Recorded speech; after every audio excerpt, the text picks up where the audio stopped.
No explanations. At 59, she finally confirmed what had once been just rumor: relationships with Timothy Hutton and Christopher Atkins. A quiet confession, but one that changed everything. Join us as we uncover the chapter that was never told. Because what happened to Diane Lane was more heartbreaking than anyone ever imagined. Or how pithy it is. But man to man. Diane Lane was born on January 22, 1965, in New York City. But instead of being welcomed into the warm embrace of a complete family, she was born into separation. Just 13 days old, Diane had already witnessed the end of her parents' marriage. Her mother, Colleen Lee Farrington, a lounge singer and model once featured as Playboy's Miss October 1957, moved to Mexico and held custody of Diane until she was 6.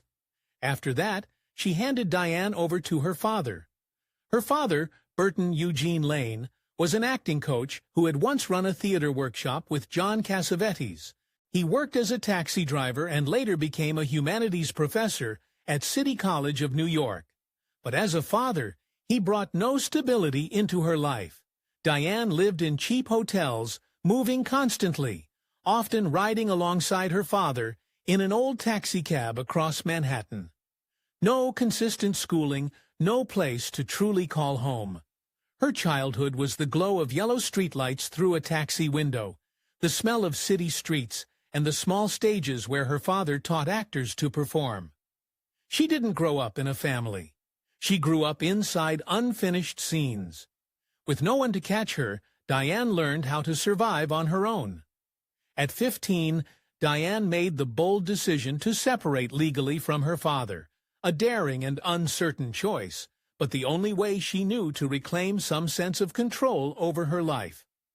Not long after, she flew to Los Angeles with Christopher Atkins, her co-star in Child Bride of Short Creek, a trip without any adult supervision, no clear plan and no destination.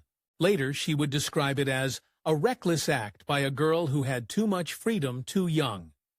Back in New York, she moved in with a friend's family, paid her own rent, and completed high school through a correspondence program. At just 16, Diane was living like an adult, with no one to guide her and no one standing behind her to shield her from life's blows. But the most jarring moment came in 1981. Her mother, absent for years, suddenly reappeared and took her away from New York without warning. A legal battle followed. 6 weeks later, Diane returned to New York. But what came back wasn't a reconciled daughter, but a girl carrying a wound no one could see. She didn't speak to her mother for the next 3 years. Strangely, it was Georgia, the very place she had been taken against her will. That became the one place where she would ever feel truly at peace. She lived with her Pentecostal grandmother and sometimes visited the town of Bow, where she learned to live slowly, eating salted meat and butter, fixing lawnmowers, and staying unseen. Diane Lane's childhood wasn't taken from her. It was never given. She wasn't raised in love. She was shaped in silence, and she learned to endure it, like a skill carved out of necessity. Sampled the wine, and now, I miss my daughter. I miss my boyfriend. I like alcohol. Success was a dazzling light that shone on Diane from a very young age. But beneath that light was a girl slowly fading away. At 13, Diane Lane stepped onto the big screen, not in some minor supporting role, but as the lead opposite the legendary Laurence Olivier. In A Little Romance, 1979, she didn't just say her lines, she lived them. Every glance, every gesture held a depth that astonished audiences, as if she carried within her the memories of an adult. Less than a year later, that same face appeared on the cover of Time magazine, under the headline, Hollywood's Whiz Kid, 14 years old, a reluctant icon for a generation of teenagers. Hollywood didn't just discover her, it redefined her. Innocent, clever, perfect. Diane wasn't allowed to make mistakes. She wasn't allowed to grow up like a normal girl. Success came like a tsunami, not to lift her up, but to sweep her away. A wave of roles followed, Touched by Love, Six Pack, and then major projects with Francis Ford Coppola, like Rumblefish, The Outsiders, The Cotton Club. Coppola believed in her, but to the rest of Hollywood, Diane was no longer an actress. She was a formula for success, an ideal face to portray love stories, a symbol of romance, built to serve someone else's fantasy. Regardless of the film's title, the co-star's face, the character's background, she was always cast in the same role. The tender lover, the girl men longed for. Diane had no choice. No one asked, "What role would you like to play?" They only asked her to remain exactly as they loved her on that magazine cover. At 18, Diane was a millionaire. But that success wasn't hers. It was built from the version the public wanted to keep. The media rushed to pair her up. Matt Dillon, Michael Pare, Richard Gere, no confirmations, but no one needed any. Every time she denied a rumor, it only sounded like a confession of something hidden. The world didn't want the truth. They wanted their story, and they had written Diane's part long ago. She once said, "Just because I play someone's lover on screen doesn't mean I love them in real life." But her words fell silent. No one listened, because to them, Diane wasn't a person. She was the role they didn't want to end. People remembered every character she played, but forgot her name. And maybe she started to forget it too. When a person's name is replaced by the roles they've portrayed, all that's left is a shell, a performance with no backstage, an echo with no speaker. Success came too early, too bright. Freezing Diane in the frame the world had chosen. She wasn't allowed to make mistakes, to grow up, to be a human. Becoming only to remain a beautiful memory. Every step she took was followed by light, but that light didn't warm. It exposed every corner, revealed every feeling, then erased anything that didn't match the image others had drawn. What surrounded Diane was no longer a halo. It was a maze built from expectations, gleaming like blown glass, breathtakingly beautiful, but fragile and sharp as unshakable prejudice. Every turn was a mirror reflecting the same replica, the tender eyes, the picture-perfect smile, the femininity just enough to be loved, but never enough to be understood. No one asked if she was tired. No one asked if she was happy. They only needed her to keep existing, in the exact frame they had frozen since she was 14. The camera flashes were no longer celebration, but a sentence of light, where every moment was exposed as evidence against her real self. A stage with no exit, a role with no final curtain. Diane, the girl once called a breath of fresh air, now remains only as an echo of herself, a fading name behind the dust of roles that made her famous. And she, still standing, still breathing, but in a world already written, where every line wasn't hers to choose, and every door led to the same emptiness. I'm suing you for defamation. In Hollywood, love stories are often turned into sensational headlines or overly dramatic scripts, but Diane Lane lived through versions that were far more complex, quieter, deeper, and at times so painful they defied words. Her relationships weren't just romantic chapters. They were proof of how a woman endures, walks away, and survives with dignity. In 1984, at the height of her career, Diane met Christopher Lambert in Paris. She was a rising American star, and he was a European icon. Their connection wasn't loud. It was gentle, sincere, built on a kind of affection that didn't need to be shouted to be real. 4 years later, they married, and in 1993, they welcomed their daughter, Eleanor Jasmine Lambert, whom Diane later called the guiding light behind every decision in my life. It was the longest relationship in Diane's life, but also the first time she had to face a raw truth. Sometimes love alone isn't enough to make someone stay. There was no betrayal, no scandal, just distance, demanding schedules, and the quiet erosion of differences. After 6 years, they divorced in 1994, a tearless but aching ending. Diane never spoke ill of Lambert. She simply admitted quietly, "We truly loved each other, but sometimes love just isn't enough." Even after the breakup, they remained a team, raising Eleanor with absolute respect. In a world obsessed with scandal and drama, Diane and Lambert were a rare case, a story that ended not in war, but in mature acceptance.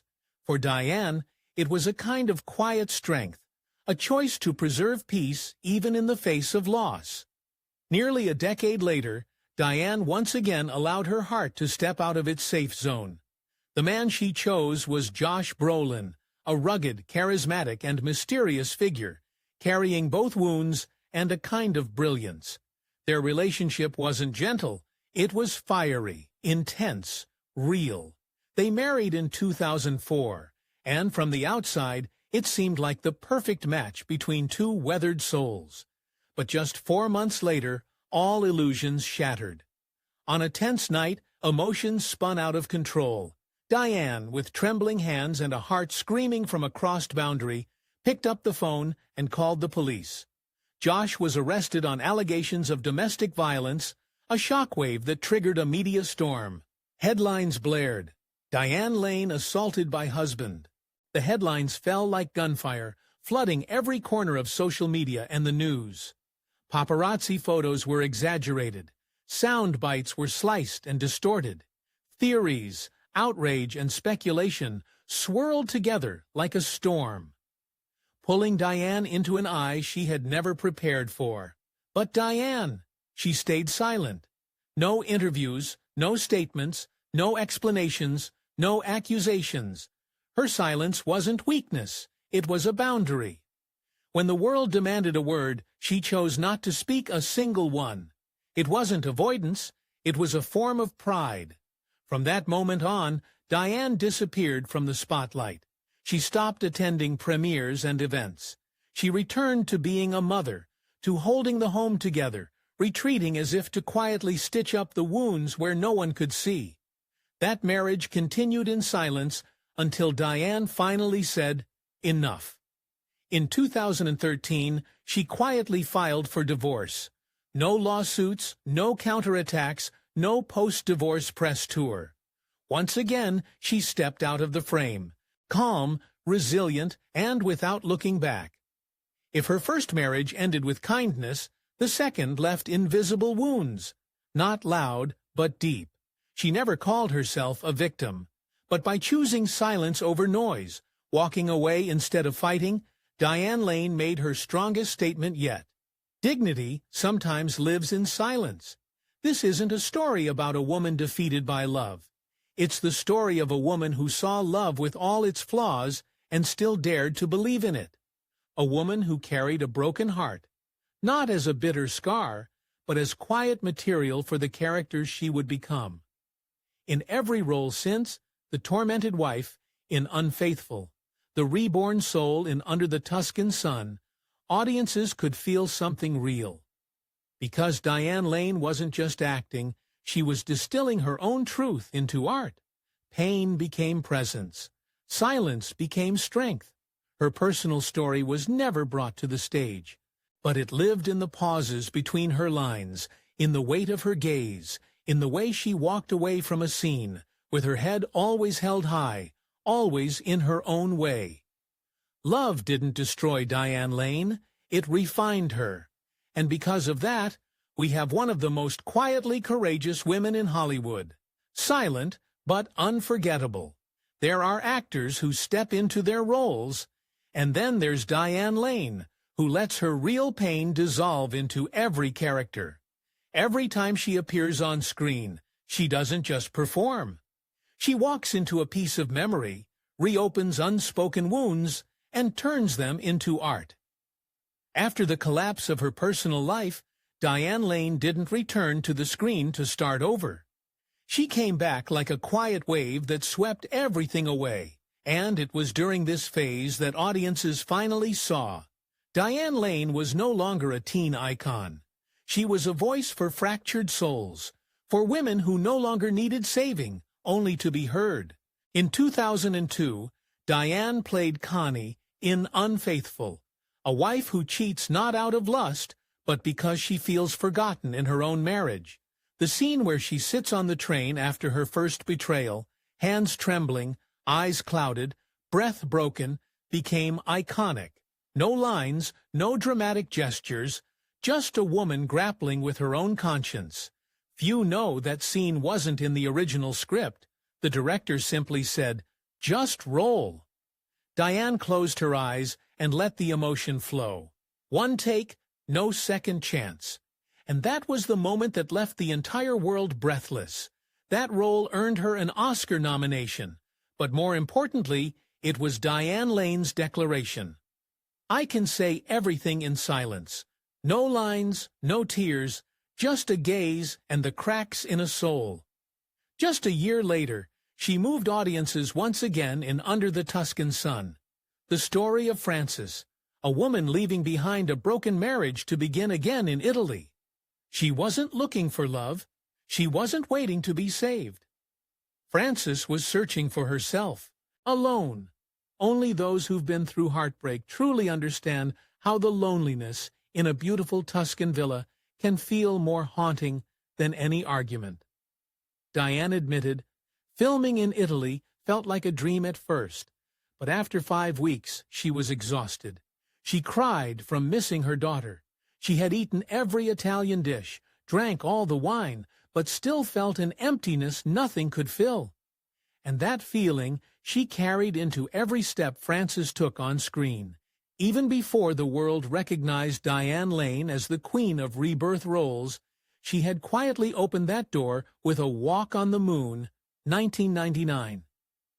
For the first time, Diane portrayed a middle-aged wife adrift during a family vacation, not because her husband betrayed her, but because she could no longer find herself in the life that once seemed perfect. No screaming matches, no fury, just a vacant stare, as if she was standing in a world she had chosen, but no longer recognized. Diane didn't need to speak. She let the audience find themselves in that emptiness. And that's where the tragedy began to echo. In Secretariat 2010, she became Penny Chenery, a reluctant housewife who inherits her father's horse farm and faces the brutal male-dominated world of professional racing. No one believed in her. No one listened. But she made the world rise to its feet, not because she won, but because she dared to believe. In Trumbo 2015, Diane played the wife of a blacklisted screenwriter. No complaints, no rebellion, no leaving, just quiet strength, holding the weight of a family on her shoulders. That role didn't need the spotlight. It only needed someone sensitive enough to see. Diane's eyes were carrying the full weight of silence. In 2008, she reunited with Richard Gere in Nights in Rodanthe. No longer young lovers. They were two broken souls finding each other in the wreckage. The hesitant touches, the long silences, audiences believed they had truly loved each other because that emotion couldn't be faked. At this stage, Diane Lane no longer played the lover. She embodied pain. And strangely, the more heartbreak she carried, the more breathtaking her performances became. No role was ever repeated. Every character was a scar. And Diane Lane, with all her silence, told their stories, not with words, but with every remaining piece of soul she had left. Juan's in Trumbo Capodia, a famous author, liked to collect beautiful, intelligent. Diane Lane never lived to make noise. She lived to be real. And that very truth is what makes her unforgettable. When the screen fades to black, Diane doesn't turn to social media to share her thoughts. No parties, no shocking sound bites. She lives slowly, privately, as if every step she takes is intentional. Morning yoga, weekend horseback rides, flower arranging, gardening, collecting antiques, and quietly walking down the street, like an anonymous woman in a world obsessed with shouted names. In those quiet moments, the only person she chose to share herself with was her daughter, Eleanor. She once called Eleanor her soulmate. the one person who kept her from vanishing in a world that was too loud. Not the roles, not the fame. Motherhood was the anchor that kept Diane grounded in herself. Diane Lane was once the 13-year-old girl on the cover of Time magazine. Now, she is a woman nearing 60, sitting quietly on set, nominated for an Emmy, not because of her name, but because of her gaze. For 4 decades, she never screamed to prove her talent. Yet every time she appeared, people couldn't look away. She never needed noise to be remembered, no surgery, no illusions. Diane chose to live truthfully and to let time carve the marks of memory on her face. Every wrinkle, every glance is a piece of a life fully lived. She doesn't cling to youth. She calls aging a privilege. And in a Hollywood obsessed with appearances, she is a reminder that beauty lies not in smoothness, but in the scars we've survived. She still acts, not for glory, but because it's what she needs to stay alive. In House of Cards, in Feud, Capote versus the Swans, Diane doesn't just play a part. She lets her characters live through her own heart, and in doing so, she's redefining what it means to be a mature, layered actor without the need for spectacle. Diane Lane's legacy isn't in golden statues or chart rankings. It's in the trust the audience places in her every time she steps onto the screen. When she cries, we ache. When she's silent, we understand. When she disappears, we still hope to see that gaze again, just one more time. So what about you? Do you have the courage to live like her, not fighting, not proving, not needing approval? Do you dare to grow older the way Diane Lane chose to?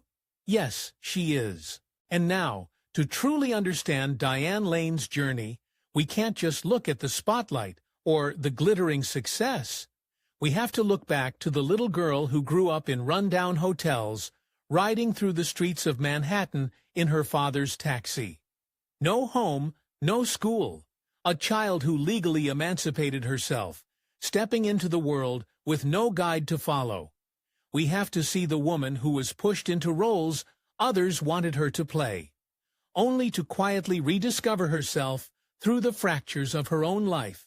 And after all the challenges, all the silent heartbreak, Diane Lane rose, not to be applauded, but to live a life that was truly her own.